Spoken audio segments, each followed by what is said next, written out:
Howdy everyone, Kyler here. Welcome to Fishing After 5, and I have a special video for you where I'll be sharing with you my top 5 favorite pan fishing lures. Beginners, pay attention to this one. It's freezing. Just returned from about 16-degree weather trying to fish. The only thing I could have caught out there was death, so I came back home. As the fishing gets tougher and more miserable being out there, especially since I hate the cold, the act of fishing has gotten unpleasant.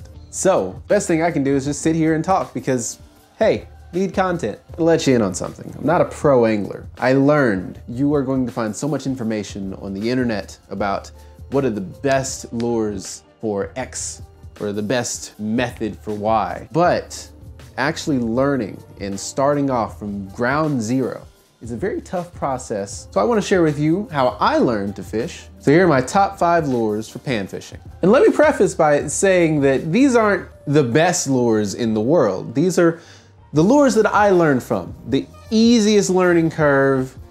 Someone who knows nothing about fishing can pick this up, learn how to work these lures, and just seriously impress your friends when you're out fishing. Number 5, I have to give it to this one. This is the Keystone Jig. It's a minnow. You can find it in Walmart for, I believe, about $1.87. When I first started, I saw on the internet that these things were actually really, really good. So I tied one on, and I don't know if you can see it, but it's got a really tiny minnow on it with a really tiny jig head. So what I'd do is I'd toss it out there. Of course, it wouldn't cast far, so I'd use like a split shot way up on the line to actually get some distance on it. And I'd slow reel it back in. And bluegill will jump this little guy. After I caught my first 5, I resigned that this was the greatest lure in history ever. Well, it's not, but it's excellent to learn from. It's very simple to use. Cast out, reel in, do some jigging, which is just moving the rod tip up and down to make it jig. And you'd be surprised how well this Keystone Jig works. It's number 5. Let's move on up to number 4. This is something that I have also learned was way better than most people give it credit for. Okay, so if you go to Walmart, I think they are from Arky. What this is in I don't know. I'm pretty sure it has a name. It's blue, it's silver, it's reflective. It's almost like a jerkbait style. You could find this in Walmart for I believe like $2. They actually have a combo pack where you can get this in multiple different colors and a few tiny crankbaits for a deal. I would cast this out, jerk the rod tip, and on the pause is usually when the bluegill would get it. Most of the time, the bluegill that would hit this thing was actually not that much bigger than the lure itself. Amazing how fish work. That's number 4. Number 3. This is something that has been touched on in other videos, but I learned it from them. Panther Martin Inline Spinners. I like the black and the gold. These are some of my favorite lures to run. I could always throw it out. I could always just reel it back in. It was a very simple retrieve. If you're an absolute beginner, I'd really recommend Panther Martins. At least put it in your beginner tackle box for now. You never know when this might come up. It's always consistently good, never a bad choice. For a lot of beginning anglers, that is important. It takes a lot of the guesswork out of fishing. Number 2, this is a lure I have preached about and have given so much praise to. It is the Rebel Crickhopper in my absolute favorite color, Fire Tiger. This is a topwater pan fishing lure.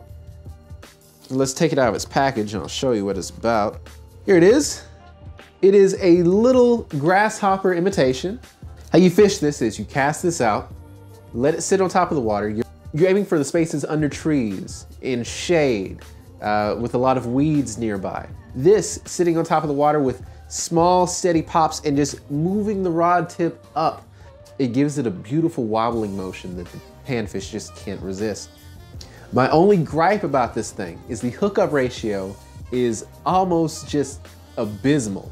A lot of the times, I don't know if it's the fault of the lure itself, but the panfish will actually come up, pop at it, and they make this weird little when they try to grab it.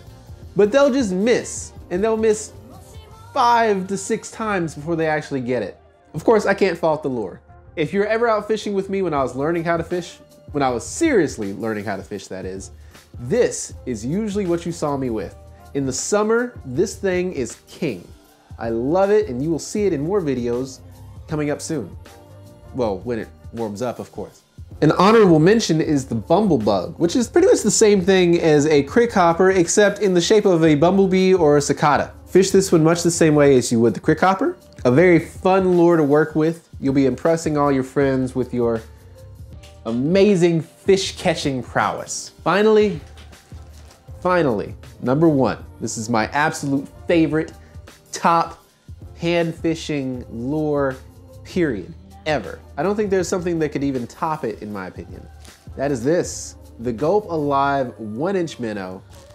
The color doesn't really matter, and there's a reason why I put this in a Ziploc bag. I'll get to it in a second. These little guys imitate little tiny 1-inch minnows. I sit them on a 1/64 ounce jig head from Trout Magnet. I get the gold kind, but these 1-inch minnows on those jig heads are panfish killers. They catch anything, small bass, rock bass, crappie, bluegill, catfish. I've gotten videos where I'm catching all of these things just on these. You'd be surprised at the amount of species that love this little thing.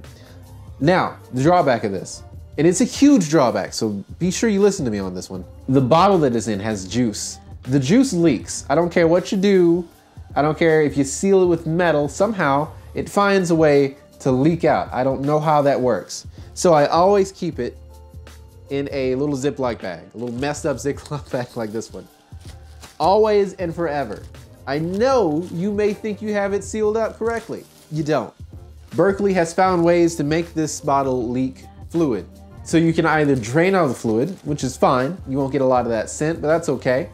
Or Ziploc bag. I choose for Ziploc bag. So that's it for this quick little video. These are my top 5 pan fishing lures. Do you have a favorite pan fishing lure? Let me know in the comments below. Who knows, it might make this list next time. So tune in next week. I've got episode 18 of Fishing After 5 coming out soon. And next week I'll also have the announcement for the winner of our giveaway. If you haven't seen the giveaway video, click up here somewhere. I'll have a link to it in the description and in one of the cards. Thanks for hanging out with me, everyone. A bad day of fishing is way better than a good day of work. Good luck out there in the cold. Don't get sick. And don't kill yourselves trying to fish in 2-degree weather. Stay weird, fellas. And I'll see you next time after 5.